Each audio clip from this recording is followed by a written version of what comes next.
Sarah Anderson had spent the past 2 years pretending she knew how to move forward.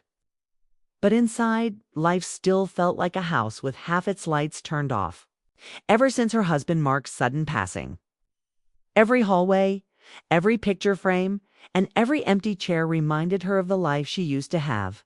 She tried to carry herself with calm strength. But even that felt like wearing shoes a size too small, tight, painful. And never fitting quite right, the one constant in the house was Ethan, her 22-year-old stepson. He was studying engineering at the University of Washington and had moved back home after Mark died so Sarah wouldn't be alone. People always said they looked like an unusual pair. She was quiet and warm-voiced, while he was tall, focused, and rarely showed his emotions. But despite their differences, the grief tied them together in ways neither expected. Still, something between them had changed in recent months. Ethan had grown distant, quieter than usual. He left early in the morning, returned late, stayed in his room for hours, and insisted everything was fine whenever she asked. She sensed he was holding something heavy inside him, but she didn't know what it was or how to reach him. She only knew he had stopped sharing the small, ordinary pieces of life with her, the ones Mark used to hold them together. One cold November evening, Sarah returned home earlier than she planned. The city lights outside were hazy from the rain, and the air smelled like wet pavement and pine. She dropped her keys on the table and walked into the living room, expecting the usual silence. But that night the silence wasn't empty. It was trembling. She heard soft sounds, a light sniff, a shaky breath. At first she paused, unsure if she should walk in or wait. Then she stepped closer, her sock-covered feet barely making a sound on the hardwood floor. That was when she saw him. Ethan was sitting on the carpet with his back against the couch. Several old photo albums were spread around him in a wide circle like fallen leaves.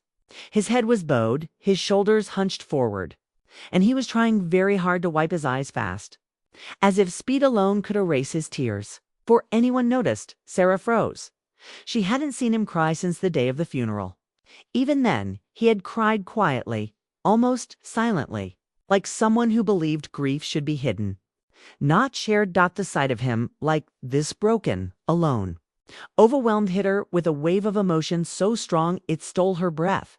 She had no idea how long he had been sitting like that, replaying memories he wasn't ready to face. "Ethan," she said softly. He jumped a little, startled. His hands moved fast, sliding a photo back into the album and shutting it with unnecessary force. He looked up with red eyes and tried to smile, but the expression wobbled like a sheet in the wind. "Oh, hey," he said, voice cracking. "Didn't know you'd be home."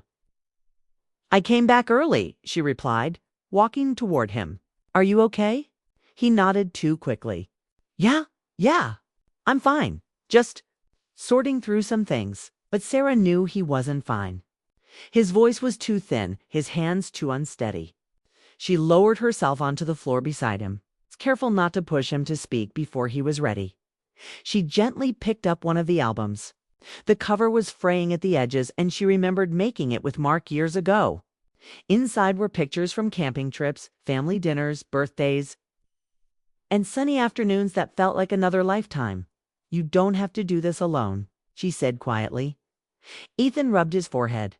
"I'm not doing anything dramatic. Just trying to get rid of old stuff." Sarah didn't believe that for a second. She turned the album toward her and saw a photo of Mark with his arm around Ethan during a baseball game, both smiling so widely the sun seemed to shine brighter behind them. She felt her heart twist. "You're not getting rid of these," she said softly. He didn't answer. He just stared at the carpet for several seconds. Neither spoke. The only sound was the rain tapping against the windows. The room felt small, like grief had gathered in all the corners waiting to be acknowledged. Finally, Ethan exhaled long and slow. "I thought I could handle it," he whispered. "I thought maybe if I just pushed through all the memories in one night, I could stop feeling so stuck." Sarah turned toward him.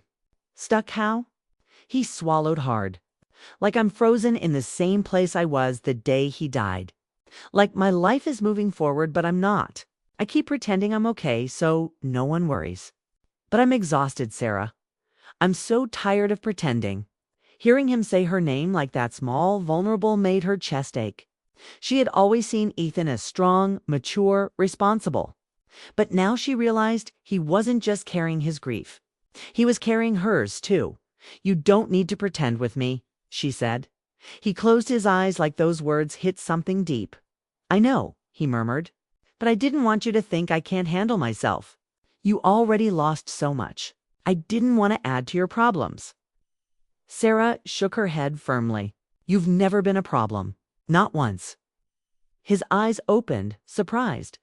She could see the pain there, the kind that builds over time, the kind that no one notices until it spills out in the quiet hours. He looked around at the albums. "I thought going through these would help. But the more I saw his face, the more I felt like I was breaking apart." His voice trembled. "I don't know how you do it. I don't know how you keep going." Sarah's throat tightened. "I don't always keep going. Some days I barely make it through. But I learned something important. Grief gets heavier when you carry it by yourself." Ethan looked down, his fingers brushing the edge of a photograph. "I thought maybe if I cleaned everything up, I could start fresh." "But starting fresh doesn't mean forgetting," she said gently. "It means learning how to breathe again." He didn't respond, but she could see he was listening. Sarah shifted slightly closer, but she didn't touch him. She wanted him to feel safe, not pressured. "When I saw you here," she said, "I didn't think you were weak. I thought you were brave." He blinked, confused. "Brave?" He repeated, double quotes, "Yes. It takes courage to face the memories you've been avoiding." He let out a shaky breath. "It doesn't feel like courage. It feels like breaking." "Sometimes breaking is part of healing," she replied softly. For a moment, he didn't move.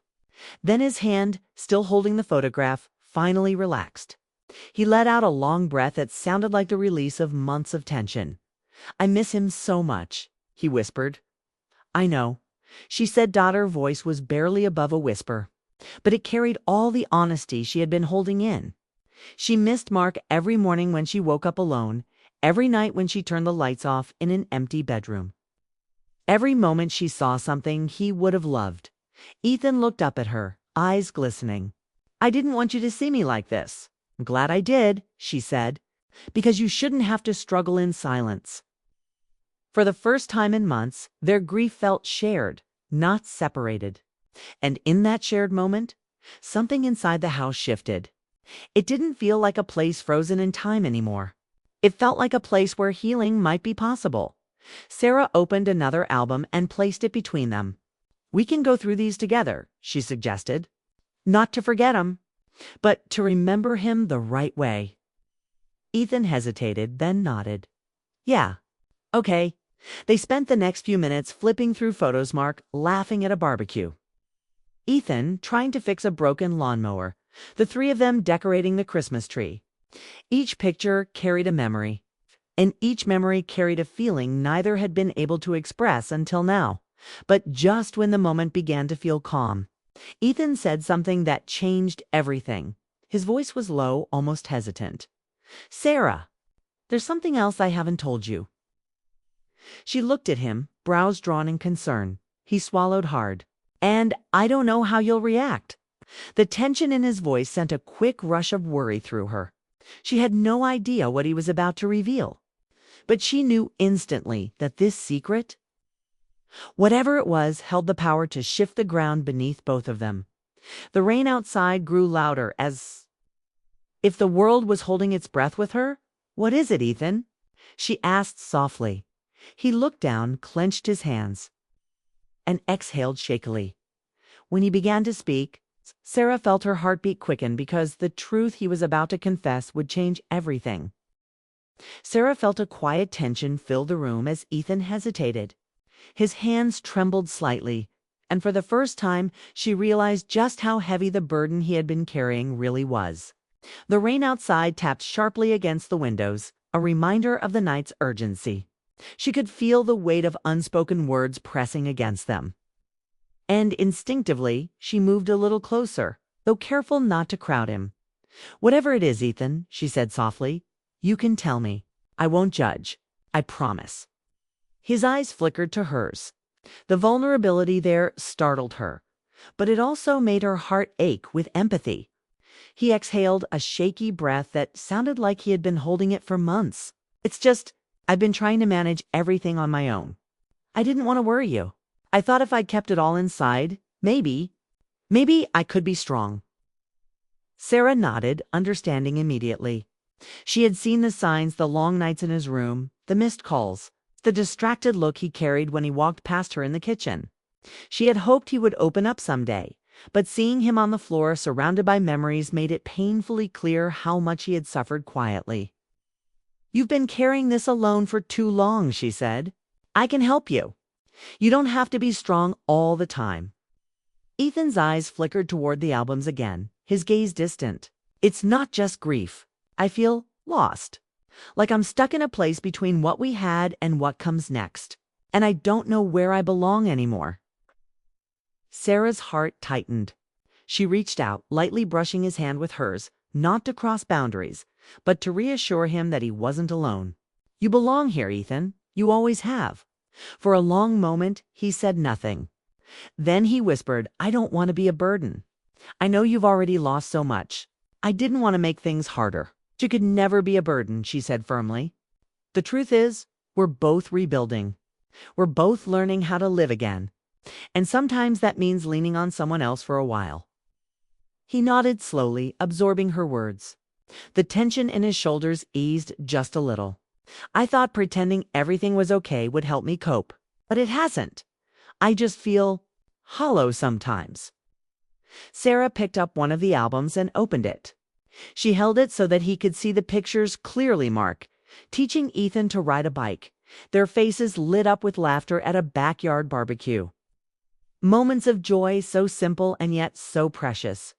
"These memories are part of you, Ethan," she said gently. "They don't make you hollow. They remind you of where you came from, and they can guide you forward." He traced his finger over one photo, a small smile flickering across his face. "I forgot about this one. Dad looked so happy." "He was happy," Sarah said softly, "and he'd want you to keep living fully, even when it's hard. Grief doesn't disappear, but it can grow into something that makes you stronger. You just have to let yourself feel it, not hide it." Ethan leaned back against the couch, letting out a long breath. "I didn't know how to do that. I didn't know how to stop pretending." "That's okay," she said. "You're learning now." For the next few minutes, they sat quietly, flipping through more photos together. The room was warm, filled with the soft sound of rain, and the act of remembering slowly brought a sense of calm. They laughed softly at the old moments, and occasionally their eyes met with a shared understanding that needed no words. Finally, Ethan broke the silence. I think I've been scared of feeling too much. Grief, loneliness, even joy. It's all been overwhelming, and I didn't want to let anyone see that side of me." Sarah nodded. "That's human. We all have parts we hide. But hiding never makes things easier. Sharing even a little can make it bearable." He looked at her, eyes glistening. "Thank you for being here. I didn't realize how much I needed someone to just listen, not fix things. Just be present." "That's what I'm here for," she said, her voice gentle. "You don't have to handle this alone anymore." Ethan hesitated, then reached out to pick up another photo. It was from the day Mark had built a treehouse in the backyard. They both remembered that day vividly, the sun shining through the leaves, the smell of fresh wood, the laughter that echoed as Ethan fell into the soft grass multiple times before finally climbing the ladder. "I miss those days," Ethan said quietly. "Everything felt so simple then, so safe." Sarah nodded, holding back tears. Life was different, but you can still find safety in the present. It's not the same, but it can be meaningful.